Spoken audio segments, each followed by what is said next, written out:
안녕하십니까. 퓨처오브 단넷입니다. 이번 시간에는 새로운 재물 기능에 대해서 알아보도록 하겠습니다. 지금 설명드리려고 하는 기능들은 비주얼 스튜디오 2019 16.4 프리뷰 버전 3에서 4 사이에 있는 4 사이에 새로 추가된 기능들입니다. 그러니까 앞으로 이제 비주얼 스튜디오가 16.5 버전이 될 때 정식으로 출시될 예정인 거고요. 아직까지는 프리뷰 버전에만 존재하는 기능들입니다. 지금 테스트를 하려고 하는 프로젝트는 .NET 코어 3.0으로 만든 WPF 프로젝트입니다. 제가 이제 주 전문이 UWP하고 WPF 재물을 주로 다루고 있기 때문에, 주로 작업을 하고 있기 때문에 제가 관심 있는 분야를 그냥 동영상을 만들고 있는 거죠. 우선 첫 번째로 재물 인텔리코드 기능이 추가됐다는 내용입니다. 네, 여기 보시면 일단 인텔리코드라고 하면 지난번에 새로 추가된 기능 중에 하나로서 C# 코딩을 할 때 인텔리센스에서 나오는 이제 내용들 중에 개발자들이 많이 사용하는 그 단어나 문법들을 최상단에 올려주고 그걸 추천해주는 기능인데, 그 기능을 이제는 C샵에서 뿐만이 아니라 재물에서도 사용할 수 있도록 만들어 놓은 것입니다. 그래서 재물 코딩을 할 때도 상당히 유용하게 사용이 될 수 있을 것 같습니다. 그 다음에는 팝업 재물이라고 하는데요. 기존에 디자인 타임에 원래는 디자인하고 재물 코드를 이렇게 반반 나눠서 보면서 작업을 주로 했었죠. 근데 이 재물 코드 부분만 별도로 창으로 분리를 해서 볼 수 있는 기능이 없었는데, 그 기능을 다른 개발자들이 많이 이제 필요하다라고 얘기를 한 것 같아요. 그래서 이쪽에 보시면은 여기 버튼이 하나 있는데, 네, 저 버튼을 누르게 되면은 재물 코드만 별도로 창이 분리가 돼서 이렇게 지금 띄어가지고 볼 수 있게 되는 거죠. 네, 그래서 요거 팝업 재물이 가능해졌다. 다음이 이제 리소스 딕셔너리를 현재 액티브 도큐멘트에다가 머지를 시켜 넣을 수 있는 기능이 추가가 됐습니다. 이 기능은 리소스 딕셔너리를 많이 사용하시는 분들이 좀 필요하실 것 같은데,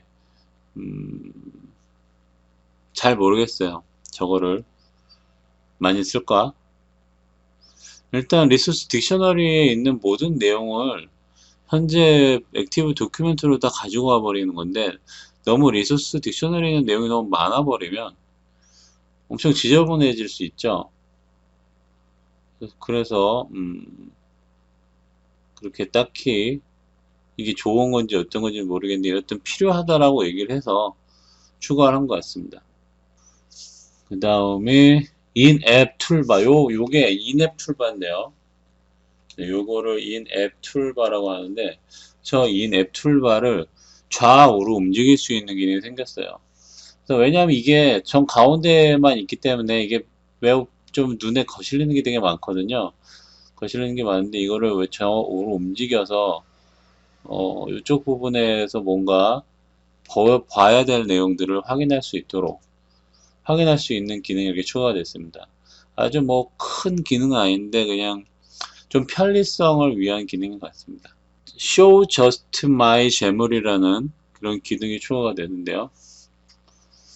우리가 비주얼 트리를 선택을 해서 보게 되면, 사실은 이제 모든 비주얼 트리라고 하는 거는 화면에 보이고 있는 모든 구성 요소들을 전부 다 트리 모양으로 배치를 하다 보니까, 실제로 내가 개발자가 직접 만들지 않고 숨겨져 있는 그런 애들도 전부 다 한꺼번에 표현이 된단 말이에요.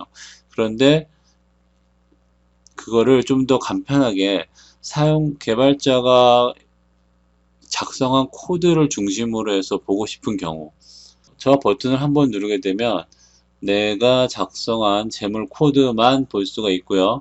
그리고 한 번 더 눌러주게 되면은 원래 비주얼 트리에 나오던 모든 재물 요소들을 보여주게 됩니다. 물론 거기에는 내가 코딩하지 않은 애들도 다 모두 포함이 되겠죠. 그래서 비주얼 트리를 검색하기 쉽게 만들어주는 역할을 하는 것 같습니다. 요거는 그냥 간단한 팁 정도라고 보시면 될 것 같은데, 어, 라이브 비주얼 트리에서 하나의 아이템을 선택을 하게 된 경우에 그 선택이 되자마자 바로 또 다른 녀석을 선택할 수 없도록 셀렉션 모드가 해제가 되는데, 그거를 끌 수 있는 기능, 계속 셀렉션 모드를 유지할 수 있는 기능이라고 보시면 되겠죠.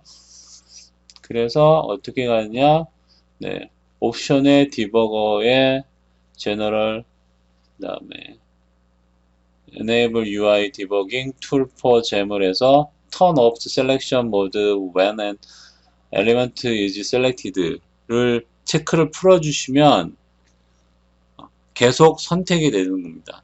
비주얼 트리 상에서 화면단에 있는 아이템을 계속 선택을 해서 비주얼 트리에서 내용을 확인할 수가 있게 되는 겁니다. 그 다음에 이제 재물에서도 스냅핏 기능이 이제 되는 거죠.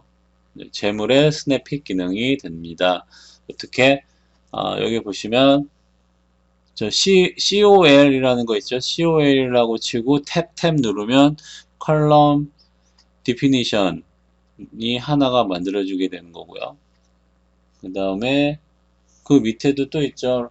로우도 마찬가지. 로우를 누르면 로우 디피니션. 이게 자동 완성 기능이 구현되어 있는 거죠.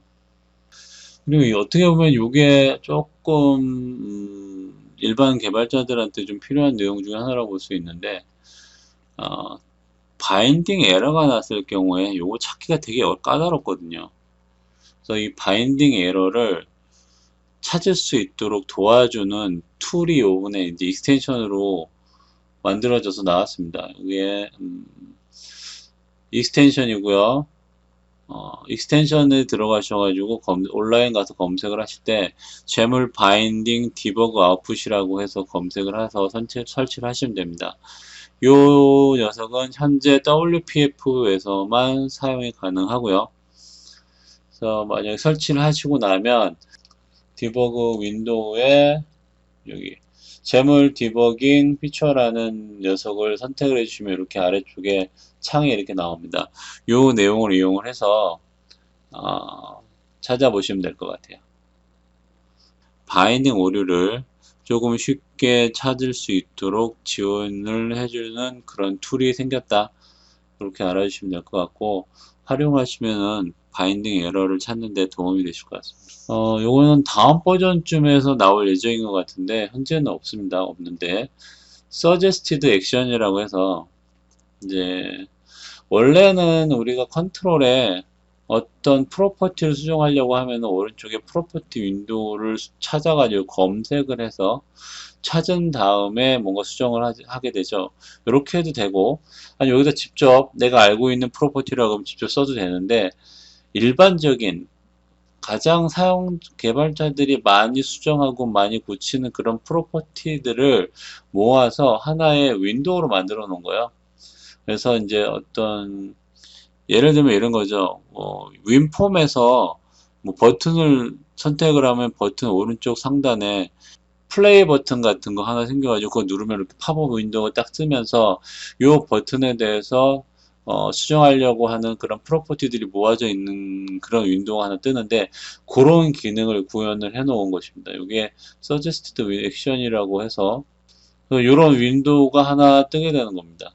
그래서 현재 프리뷰 5 버전까지는 이 기능을 확인할 수가 없는데 다음 버전에 나올 수도 있다라고 얘기를 하고 있습니다. WPF나 UWP 앱을 개발할 때 가장 일반 개발자들이 어려움을 겪는 부분 중에 하나인 재물이 이제 계속 발전을 하고 있는 것 같아요. 그래서 재물 코딩하는 것도 이제 조금 더 쉽게, 조금 더 편하게 할 수 있도록 MS에서 지금 많은 여러 가지 그 개발자들의 피드백을 받아서 수정을 하고 있는 것 같습니다. 그래서 되게 재물 개발자 입장으로는 되게 좋은 것 같아요. 앞으로도 이런 내용들이 나오면 바로바로 정리해서 올리도록 하겠습니다. 수고하셨습니다.